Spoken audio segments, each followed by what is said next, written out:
الرحیم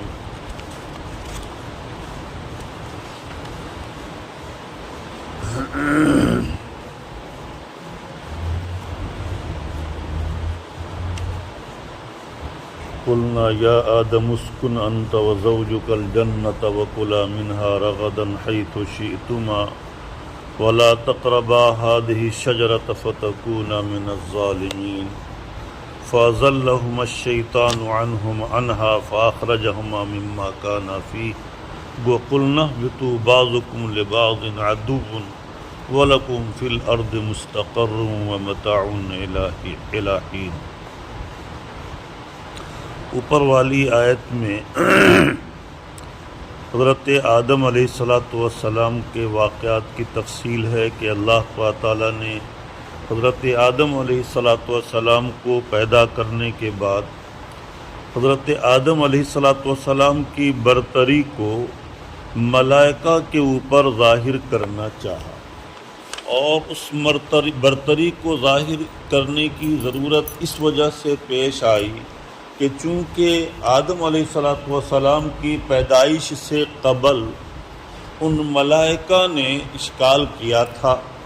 تو اس پر تو اسی وجہ سے اللہ تعالیٰ نے چاہا کہ ان کی برتری ظاہر ہو۔ اس کی برتری کے ظہور کے لیے اللہ تعالیٰ نے فرمایا ملائکہ سے کہ تم آدم کا سجدہ کرو۔ بہرحال تمام ملائکہ نے سجدہ کیا، لیکن ابلیس نے سجدہ کرنے سے انکار کر دیا، جس کی بنا پر وہ اللہ کی بارگاہ سے دھتکار دیا گیا۔ تفصیل گزر چکی ہے۔ اس کے بعد اللہ تعالیٰ نے حضرت آدم علیہ السلام سے فرمایا کہ یا آدم اسکن انت و زوجک الجنہ، تم اور تمہاری بیوی جنت میں عیش و آرام کے ساتھ رہو اور جنت کی ہر نعمت سے فائدہ اٹھاؤ۔ وَكُلَا مِنْهَا رَغَدًا حَيْثُ شِئْتُمَا، تم جون سی نعمت اور جس طرح کی نعمت کو جس وقت چاہو کھاؤ اور اس کے عیش و آرام کی چیزوں سے فائدہ اٹھاؤ، لیکن صرف ایک شرط کو ملحوظ رکھنا کہ وَلَا تَقْرَبَا هَٰذِهِ الشَّجَرَةَ، چونکہ آقا کو اپنے غلام کے بارے میں اختیار ہوتا ہے کہ کسی چیز کی اجازت دے استعمال کی اور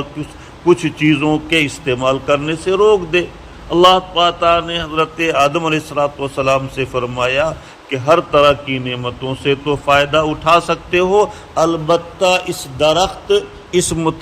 درخت سے فائدہ کے قریب بھی مت جانا۔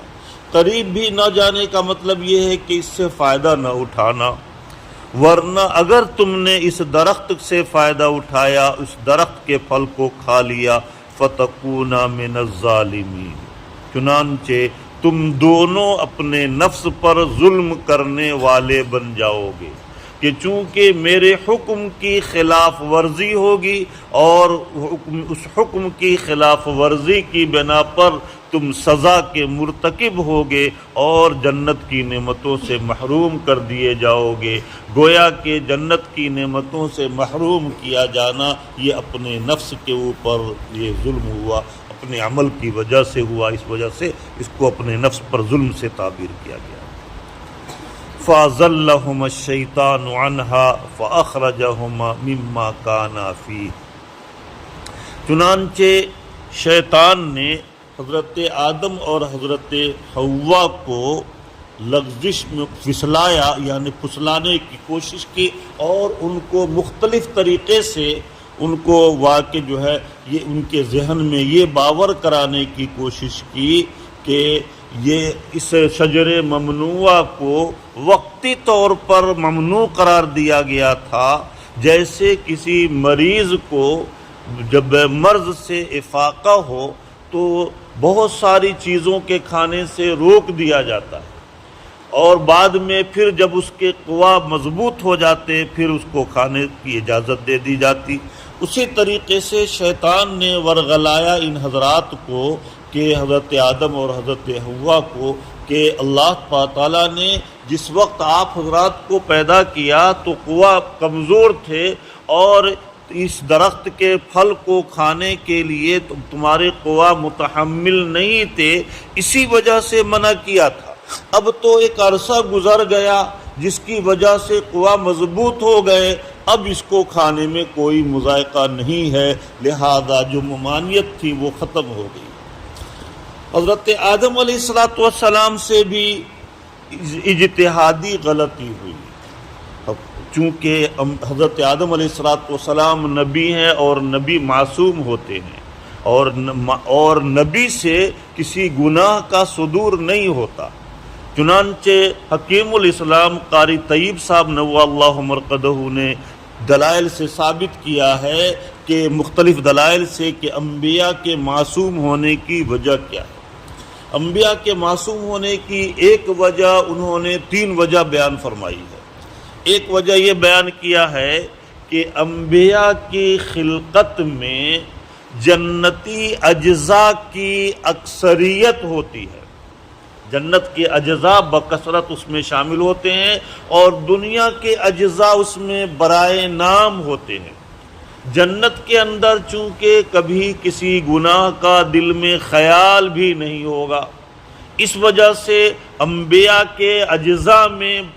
جنتی اجزاء کی انبیاء کی خلقت میں جنتی اجزاء کی اکثریت ہونے کی بنا پر گناہ کا صدور تو نہیں ہوتا، لیکن معمولی سے اجزاء دنیا کے بھی شامل ہے، اس کی وجہ سے دل میں خیال پیدا ہو جاتا ہے۔ چنانچہ ایک وجہ تو یہ بیان کیا انبیاء کے معصوم ہونے کی۔ دوسری وجہ یہ بیان کی ہے انبیاء کے معصوم ہونے کی کہ انبیاء کو مشاہدہ خداوندی حاصل ہوتی ہے، اللہ تعالیٰ کی ذات کا ہر وقت ان کی نگاہوں کے سامنے استحضار ہوتا ہے، اور اگر کسی کے سامنے اس کا شیخ موجود ہو تو ظاہر بات ہے کسی گناہ کا دل میں خیال بھی نہیں آئے گا، اگر خیال بھی آیا تو اس گناہ کا صدور اس سے نہیں ہوگا کہ بھئی شیخ دیکھ رہے ہیں، دنیا اور آخرت دونوں ہماری تباہ ہو جائے گی ہم نے اس گناہ کو کیا تو اس بنا پر انبیاء کو چونکہ مشاہدہ خداوندی حاصل ہوتی ہے، ہر وقت ان کی نگاہوں میں اللہ کی ذات کا استحضار ہوتا ہے، اس کی وجہ سے ان سے گناہ کا صدور نہیں ہوتا۔ تیسری وجہ یہ بیان کی کہ انبیاء کو تنبیہات غیبی حاصل ہوتی ہے، انبیاء کو تنبیہات غیبی حاصل ہوتی، اگر خدا نخواستہ ان سے کوئی لغزش ہو جاتی ہے تو اس لغزش پر فوراً اللہ کی طرف سے متنبہ کر دیا جاتا ہے۔ چنانچہ اللہ کے نبی صلی اللہ علیہ وسلم سے مشرکین مکہ نے سوال کیا، 3 سوال کیا، روح کی حقیقت کیا ہے، ذوالقرنین کون تھے اور اصحاب کہف کون لوگ تھے، یہ 3 سوال کیا۔ اللہ کے نبی صلی اللہ علیہ وسلم نے فرمایا کہ کل ہم تمہارے سوال کا جواب دے دیں گے، چونکہ حضرت جبرائیل امین علیہ السلام روزانہ تشریف لاتے تھے، اس وجہ سے آپ نے سوچا کہ حضرت جبرائیل امین آئیں گے تو ان سے پوچھ کر سوال کا جواب دے دیں گے، لیکن اللہ کے نبی صلی اللہ علیہ وسلم سے لغزش یہ ہوا اور اللہ کے نبی صلی اللہ علیہ وسلم نے انشاءاللہ نہیں کہا، تو ایک معمولی سی لغزش ہوئی جو عام انسانوں سے رات دن ہوتی رہتی ہے لیکن اس کے اوپر کوئی گرفت نہیں ہوتی، لیکن جو اللہ کے مقرب بندے ہوتے ہیں ان کی معمولی سی لغزش پر بھی بہت جو ہے بڑی پکڑ ہو جاتی ہے۔ چنانچہ اللہ تعالیٰ کی طرف سے انشاءاللہ نہ کہنے کی بنا پر گرفت ہو گئی، اور تقریباً ایک راجح قول کے مطابق 15 دن تک حضرت جبرائیل علیہ السلام کی آمد کا سلسلہ وحی الہی کے نزول کا سلسلہ بند ہو گیا، اور ایک روایت کے مطابق 40 دن تک، لیکن وہ قول ضعیف ہے، اور دوسرا قول جو کہ راجح ہے وہ یہ ہے کہ 15 دن تک وحی کے نزول کا سلسلہ بند ہو گیا، اور 15 دن کے بعد جب جو ہے اس درمیان میں مشرکین مکہ آپ کا مذاق اڑانے لگے کہ یہ دیکھو جھوٹے نبی ہیں، جھوٹا وعدہ کرتے ہیں، کل تمہارے سوال کا جواب دیں گے اور ان کا کل کبھی ہوگا ہی نہیں، کبھی ان سے جواب بن ہی نہیں پڑے گا، اس طرح سے مذاق اڑانے لگے۔ 15 دن کے بعد جب وحی کا نزول ہوا، پہلی وحی نازل ہوئی، تو محبت کے انداز میں اللہ کے لاڈلے نبی صلی اللہ علیہ وسلم کو متنبہ کیا گیا کہ ولا نبی جی ولا تقولن لشیء انی فاعل ذلک غدا الا ان یشاء اللہ، نبی جی آئندہ اس کا ہمیشہ خیال رکھیے کہ کبھی بھی اللہ کی مشیت پر معلق کیے بغیر کوئی وعدہ نہ کیجیے، اس وجہ سے کہ اللہ کی مشیت اور اللہ کے ارادے کے بغیر کوئی درخت کا پتا بھی نہیں ہل سکتا۔ اس وجہ سے جب بھی کوئی وعدہ کیجئے تو انشاءاللہ ضرور کہا کیجئے۔ اس پر ایک لطیفہ میرے استاد نے سنایا تھا کہ خان صاحب تھے، وہ کہ پیسہ لیے اور اس کے بعد یہاں سے جو ہے جا رہے تھے 4 ویلر خریدنے کے لیے۔ اب ایک امام صاحب سے نوساری میں ملاقات ہوئی، امام صاحب نے پوچھا خان صاحب کہاں جا رہے ہیں؟ تو امام صاحب سے انہوں نے بتلایا کہ بھائی جو ہے ہم جا رہے ہیں جو ہے واقع بمبئی، اور وہاں سے ایک عمدہ قسم کی 4 ویلر لے کر آئیں گے۔ تو امام صاحب نے کہا کہ بھائی خان صاحب انشاءاللہ تو کہہ دیجئے کہ انشاءاللہ وہاں سے گاڑی لے کر آئیں گے۔ تو خان صاحب نے کہا کہ بھائی انشاءاللہ کی کیا ضرورت ہے، جیب میں ہمارے پیسے موجود ہے اور شو روم میں گاڑی موجود ہے، انشاءاللہ تو اس وقت کہا جائے جب کہ پیسے نہ ہو یا گاڑی موجود نہ ہو، پیسے ہونے کے باوجود شو روم میں بہت ساری گاڑیاں موجود ہیں اور ہمارے جیب میں پیسے موجود ہیں، پھر انشاءاللہ کی کیا ضرورت ہے، ہم انشاءاللہ نہیں کرتے۔ خان صاحب کو بہت سمجھانے کی کوشش کیا امام صاحب نے، لیکن یہ کہ وہ اپنی ضد پر اڑے رہے کہ بھائی ہم مولویوں کی بات پہ نہیں آتے، انشاءاللہ کی کوئی ضرورت یہاں پر نہیں۔ بہرحال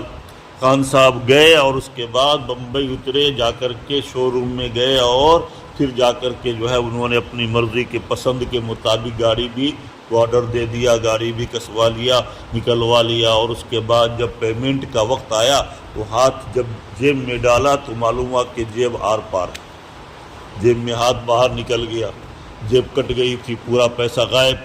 اب خان صاحب بہت پریشان وہاں سے کسی طریقے سے کچھ جو ہے بہانہ بنا کر کے نکل کر آئے اور سیدھے آئے امام صاحب کے پاس کہ امام صاحب انشاءاللہ میں آپ سے ملاقات کے بعد انشاءاللہ میں گیا اسٹیشن اور انشاءاللہ میں نے ٹرین پکڑا اور انشاءاللہ ٹرین سے میں جو ہے بمبئی گیا اور انشاءاللہ میں نے وہاں سے گاڑی جو ہے نکلوایا، اپنی پسند کر لیا گاڑی، اور انشاءاللہ جب پیمنٹ کا وقت آیا تو انشاءاللہ میری جیب بھی کٹ گئی، انشاءاللہ میرا پیسہ ہی واقعی نکل گیا۔ اب وہ بات پہ انشاءاللہ کہہ رہے ہیں، تو جو انشاءاللہ کہنے کا موقع تھا، محل تھا، وہاں پر تو انہوں نے انشاءاللہ کہا نہیں، اور اب چونکہ جب ٹھوکر لگی تو ٹھوکر لگنے کے بعد اب بار بار بے موقع بے محل انشاءاللہ کہے جا رہے ہیں۔ تو بہرحال خلاصہ یہ ہے کہ اللہ کے نبی صلی اللہ علیہ وسلم کو بھی متنبہ کیا گیا کہ نبی جی آئندہ جب بھی کوئی وعدہ کریں تو انشاءاللہ کی مشیت پر معلق کر کے وعدہ کیا کریں۔ تو بات یہ چل رہی تھی کہ انبیاء معصوم ہوتے ہیں، اور 3 دلائل سے حکیم الاسلام قاری طیب صاحب نبو اللہ مرقدہ نے ثابت کیا ہے کہ انبیاء جو ہے معصوم ہوتے ہیں۔ تو پھر سوال یہ پیدا ہوتا ہے کہ جب انبیاء معصوم ہوتے ہیں تو پھر حضرت آدم علیہ السلام سے یہ لغزش کیسے ہو گئی؟ اس وجہ سے کہ انبیاء کی کہ معمولی سی لغزش بھی یہ گناہ ہے، تو پھر انبیاء و اللہ کے کسی حکم کی خلاف ورزی کرنا یہی تو گناہ ہے، تو پھر انبیاء سے حضرت آدم علیہ السلام سے یہ لغزش کیسے ہوئی؟ تو اس کا جواب یہ ہے کہ انبیاء سے گناہوں کا صدور نہیں ہو سکتا، وہ معصوم ہوتے ہیں، یہ بات اپنی جگہ پر بالکل طے شدہ ہے، ورنہ اگر انبیاء سے بھی گناہوں کا صدور ہو تو انبیاء پر لوگوں کا، امت کا اعتماد باقی نہ رہے، اعتماد ہی ختم ہو جائے، اور جب وہ اعتماد ختم ہو جائے گا تو پھر جو ہے کہ وہ انبیاء کی ذات سے جو تعلیمات لے کر آئے ہیں اپنی امت کو پہنچانے کے لیے، جب اعتماد ہی نہیں رہے گا تو ان کی بات کو سنے گا کون اور ان کی بات پر عمل کون کرے گا؟ اسی وجہ سے اس زمانہ میں یہودیوں کی ایک منظم پلاننگ چل رہی ہے کہ کسی طریقے سے عوام کو علماء سے دور کر دیا جائے،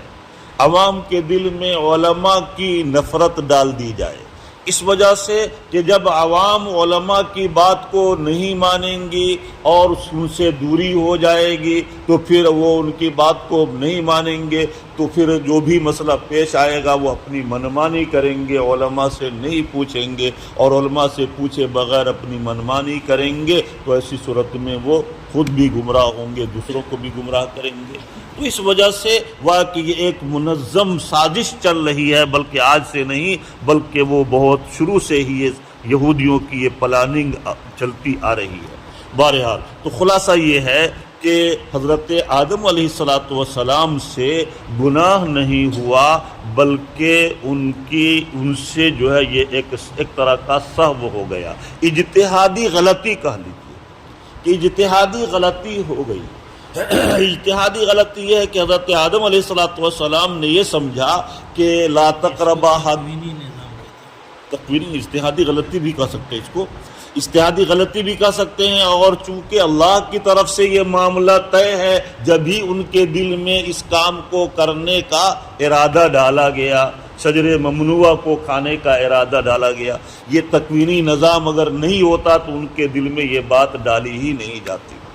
تو بہرحال ان سے اجتہادی غلطی بھی ہوئی کہ اللہ پاک تعالیٰ نے کہا تھا لا تقربا ہذہ الشجرہ،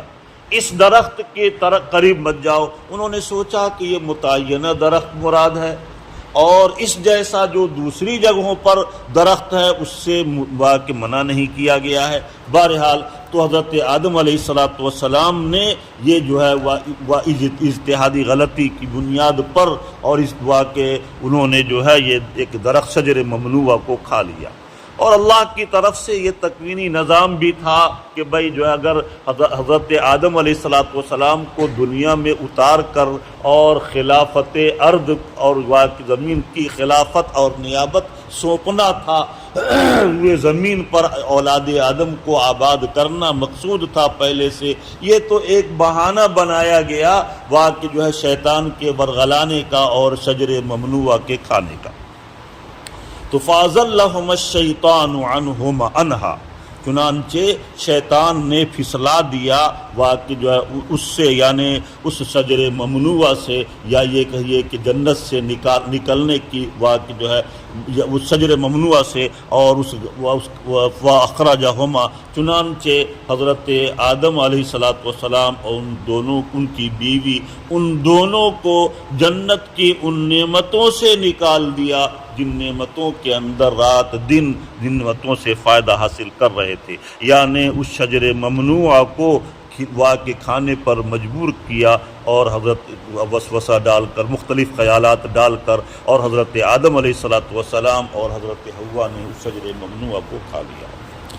جب شجر ممنوعہ کو کھا لیا تو اللہ پاک تعالیٰ نے فوراً جنتی لباس دونوں کے جسم سے اتار دیا، اور پھر دنیا میں حضرت آدم اور حضرت حوا دونوں کو دنیا میں اتارا۔ حضرت آدم علیہ السلام کو لنکا میں، حضرت حوا کو جدہ میں، اور وَقُلْنَا اهْبِطُوا بَعْضُكُمْ لِبَعْضٍ عَدُوٌّ، اور ہم نے کہا کہ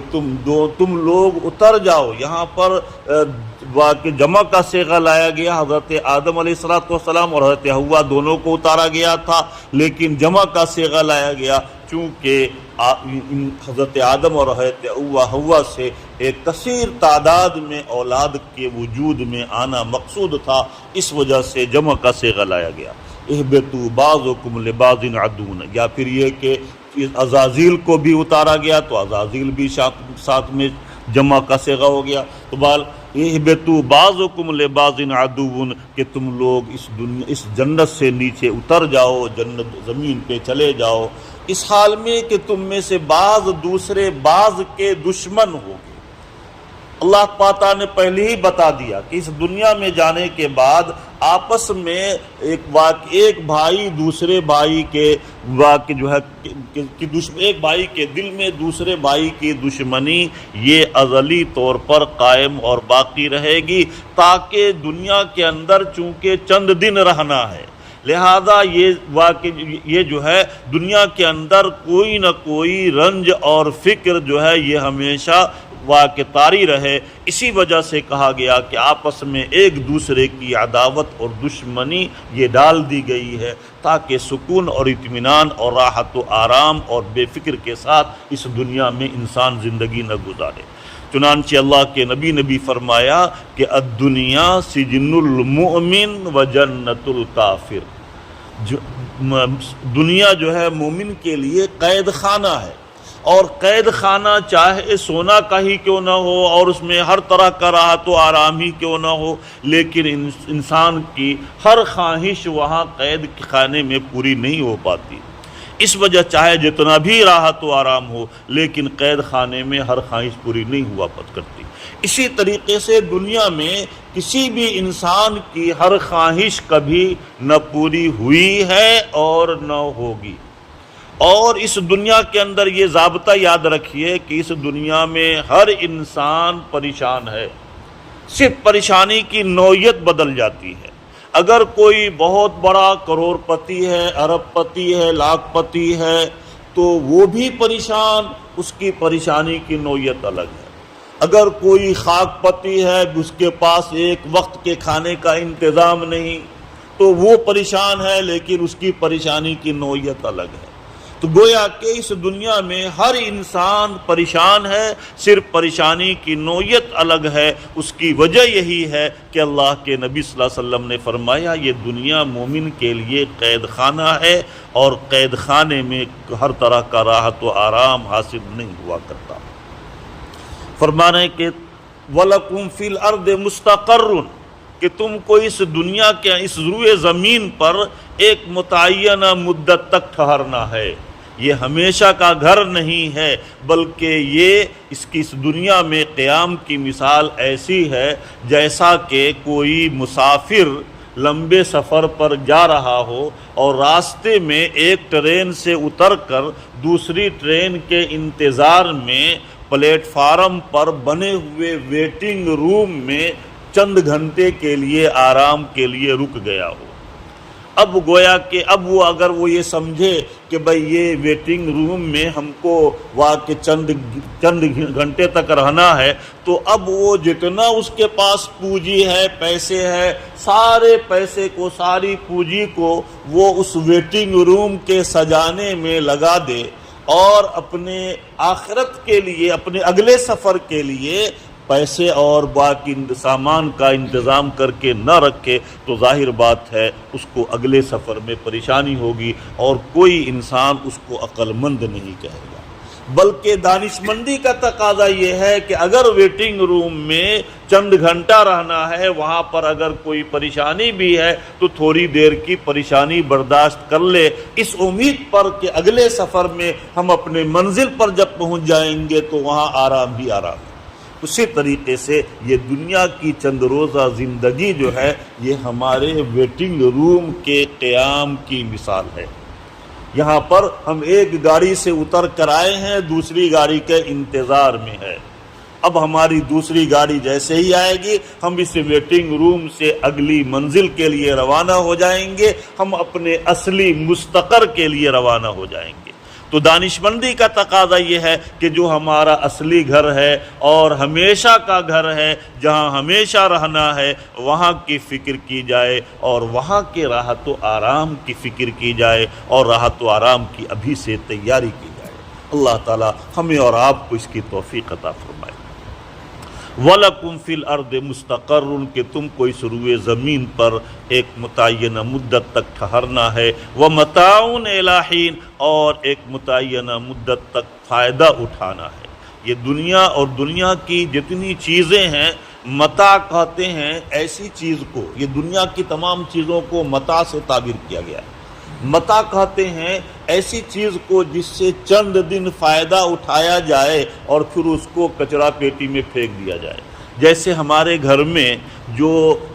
گرم ہانڈی کو صاف کرنے کے لیے پرانا اور پھٹا ہوا کپڑا استعمال کرتے ہیں، جس کو ہم اپنی زبان میں صافی کہتے ہیں، اب آپ لوگ پتہ نہیں کیا کہتے ہیں، تو وہ صافی جو بوسیدہ اور پرانا کپڑا جو گرم ہانڈی کو پکڑنے کے لیے استعمال ہوتا ہے، عربی زبان میں اس کو متاع کہا جاتا ہے کہ اس کو جو ہے چند دن فائدہ اٹھا کر اور اس کے بعد چند دن اس کو استعمال کرتے ہیں اور اس کے بعد پھر اس کو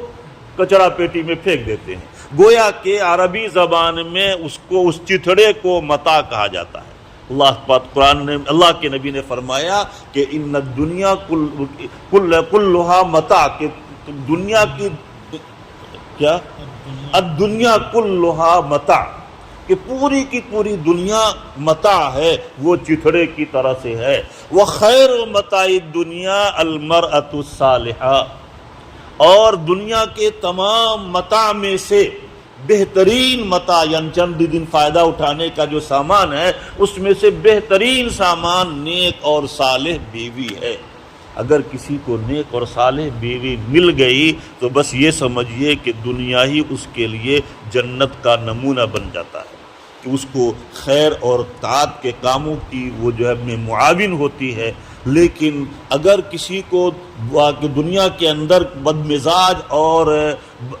بد سلیقہ اور بد اخلاق بیوی مل گئی تو دنیا ہی جہنم کا نمونہ بن جاتا ہے اور اس طریقے سے انسان پریشان رہتا ہے. تو بہرحال اسی وجہ سے واقع نیک اور صالح بیوی کے حصول کی دعا کا بھی جو ہے حکم دیا گیا ہے. ربنا آتنا فی الدنیا حسنہ وفی الآخرۃ حسنہ، تو حسنہ سے مراد حسینہ اور نیک اور صالح بیوی بھی لیا ہے بعض محدثین نے، کہ اللہ دنیا کے اندر بھی ہم کو حسنہ عطا فرما، یعنی نیک اور صالح بیوی حسینہ عطا فرما.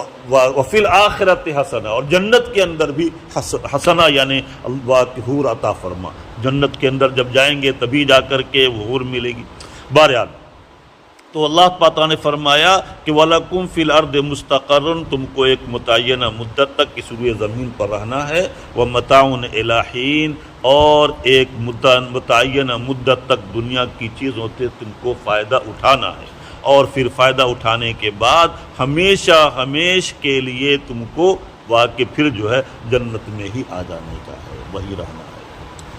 فَتَلَقَّىٰ آدَمُ مِن رَبِّهِ، حضرت آدم علیہ السلام سے اپنے رب کا قصور ہو گیا کہ شجر ممنوعہ کو کھا لیا اجتہادی غلطی کی بنا پر. چنانچہ اب جب ان سے غلطی کا صدور ہوا، جب کسی غلام سے یا خادم سے غلطی، کوئی بڑی غلطی ہو جاتی ہے، تو اب وہ اس کے سامنے واقع جو ہے ندامت کا اظہار کرتے ہوئے اور اپنی نگاہ نیچے جھکائے ہوئے باادب کھڑا ہوتا ہے. اب جو ہے آقا جو ہے اس کو خوب ڈانٹ ڈپٹ کرتا ہے، لیکن وہ خاموش باقی کھڑا رہتا ہے اور اس سے معافی، اور اس کے بعد جو ہے جب اس کی جانب سے اپنے باادب کھڑے ہونے کو اور اپنی غلطی کے اعتراف اور اقرار کو دیکھتا ہے، تو پھر خود آقا ہی سکھاتے ہیں کہ بھائی تم ان الفاظ میں اس طریقے سے تم جو ہے معافی مانگو، کہ توبہ کرو کہ ہم آئندہ اس طرح کی غلطی نہیں کریں گے، ہم سے جو غلطی ہوئی اس کو معاف کر دیجیے، ہم آئندہ ایسی غلطی نہیں کریں گے. باپ بھی اپنے بچے کو اس طرح سے سکھاتا ہے. اسی طریقے سے اللہ تعالیٰ نے بھی اپنے محبوب اور لاڈلے بندے کو سکھایا. جب دیکھا کہ بندے کے اندر ندامت پائی جا رہی ہے تو پھر اپنے بندے کو اللہ تعالیٰ نے سکھا دیا. فَتَلَقَّىٰ آدَمُ مِن رَبِّهِ كَلِمَاتٍ، چنانچہ حضرت آدم علیہ السلام نے اپنے رب سے کچھ کلمات کو حاصل کر لیا، اللہ تعالیٰ نے ان کو سکھایا. فتاب علیہ، چنانچہ ان کلمات کے ذریعے سے اللہ کی بارگاہ میں توبہ کیا، اللہ تعالیٰ نے توبہ کو قبول کر لیا. وہ کلمات کیا تھے جو اللہ تعالیٰ نے حضرت آدم کو سکھائے؟ چنانچہ سورہ اعراف میں اس کا تذکرہ ہے. کہ ربنا ظلمنا انفسنا وَإِن لَّمْ تَغْفِرْ لَنَا وَتَرْحَمْنَا لَنَكُونَنَّ مِنَ الْخَاسِرِينَ۔ اے میرے پروردگار، ہم نے آپ کے حکم کی خلاف ورزی کر کے اپنے نفس پر بہت بڑا ظلم کیا۔ ظلمنا انفسنا وَإِن لَّمْ تَغْفِرْ لَنَا، اگر آپ نے ہمارے گناہوں کو معاف نہیں کیا تو ہم جو ہے ظالموں میں سے ہو جائیں گے، لہذا اے ہمارے پروردگار ہمارے گناہوں کو معاف کر دیجیے۔ چنانچہ ان کلمات میں جب حضرت آدم علیہ السلام نے دعا کیا، اللہ تعالیٰ نے ان کی دعا قبول فرمائی۔ اللہ مفسرین نے لکھا ہے کہ حضرت آدم علیہ السلام اپنے اس رب کے، اپنے پروردگار کے اس حکم کی خلاف ورزی اور اجتہادی غلطی پر اتنا روئے کہ اگر ان کے رونے کو قیامت تک کے تمام انسانوں کے رونے کو جمع کیا جائے تو بھی وہ بڑھ جائے گا، ان کے آنسو کو جمع کیا جائے تو تمام کے آنسو کے مقابلے میں حضرت آدم کا آنسو بڑھ جائے گا۔ بہرحال فتاب علیہ انہ هو، اللہ تعالیٰ نے ان کی توبہ کو قبول کر لیا۔ انہ هو التواب الرحیم، اللہ تعالیٰ تو اپنے بندوں کے توبہ کو قبول کرنے والے اور انتہائی مہربان ہے۔ چنانچہ اللہ کے نبی صلی اللہ علیہ وسلم نے فرمایا کل بنی آدم خطاؤون، کہ تمام کے تمام انسان خطا کار، خطاؤن یہ مبالغہ کا صیغہ ہے، اور مطلب یہ ہے کہ ایک دو مرتبہ نہیں بلکہ انسان سے بار بار خطا اور گناہ کا صدور ہوتا ہے۔ یہ ایک فطری چیز ہے، ہر انسان سے غلطی کا ہو جانا، خطا کا صادر ہو جانا یہ ایک فطری چیز ہے۔ لہذا لیکن خیر الخطائین، بہترین خطا کار وہ ہے التوابون، جو کہ فوراً توبہ کر لے۔ اس سے معلوم ہوا کہ جب انسان اپنی غلطی سے توبہ کر لیتا ہے تو پھر وہ بہترین خطا کار ہو جاتا ہے، اب اللہ کا محبوب بن جاتا ہے، لاڈلا اور چہیتا بن جاتا ہے۔ بلکہ حضرت مولانا قاسم صاحب نانوتوی علیہ الرحمہ نے تو لکھا ہے کہ ایک بندہ وہ ہے جو گناہ، جس سے گناہ کبھی کچھ ہوا ہی نہیں ہو، اور دوسرا بندہ وہ ہے جس سے گناہ ہوا اور پھر فوراً اس نے توبہ کر لیا۔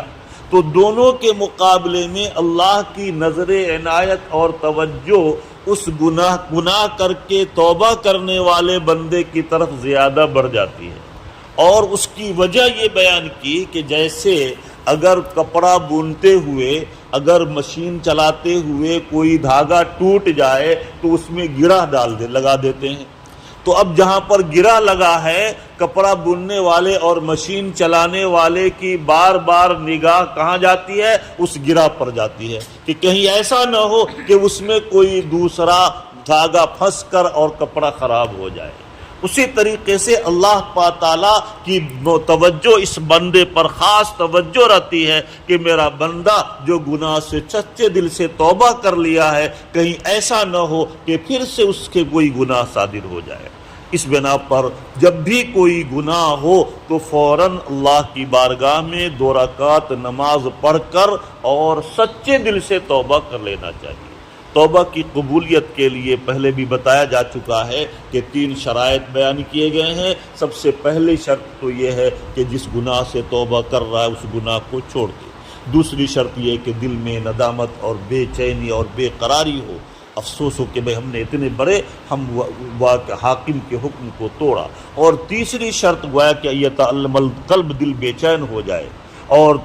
تیسری شرط یہ ہے کہ پختہ ارادہ کرے کہ اب چاہے جیسے بھی حالات پیش آ جائیں ہم اس جیسا گناہ نہیں کریں گے۔ اس وقت جو بالکل پختہ ارادہ ہو، پھر بعد میں اگر شیطان ورغلا کر پھر دوبارہ کرا دے کوئی حرج نہیں ہے، پھر دوبارہ گناہ کر لے، لیکن توبہ کرتے وقت ان 3 شرائط کا پایا جانا ضروری ہے۔ اور چوتھی شرط بھی کہ اگر کوئی ایسا گناہ ہے جس سے بندے کا کوئی حق وابستہ ہے تو اس کو ادا کرے، اور اللہ کے حق میں بھی اگر کوتاہی ہوئی ہے جیسے نماز چھوڑ دیا ہے تو پہلے نماز کی قضا کرے، پھر توبہ کر لینے سے کام نہیں چلے گا، بلکہ جتنی نمازیں اور جتنے حقوق ہمارے ذمے باقی ہیں ان حقوق کو ادا کرے، تب جا کر کے پھر جو ہے وہ توبہ قبول ہوگی۔ بہرحال تو اللہ تعالیٰ نے اپنے بندے کی چونکہ جب بندہ سچے دل سے تائب ہو جاتا ہے اللہ تعالیٰ اس کی توبہ کو قبول فرما لیتے ہیں۔ اسی وجہ سے حضرت آدم علیہ السلام کی توبہ کو قبول فرما لیا۔ اللہ تعالیٰ ہمیں اور آپ کو اپنی رضا اور محبت نصیب فرمائے، ماہ مبارک کی قدردانی کی توفیق عطا فرمائے، آمین۔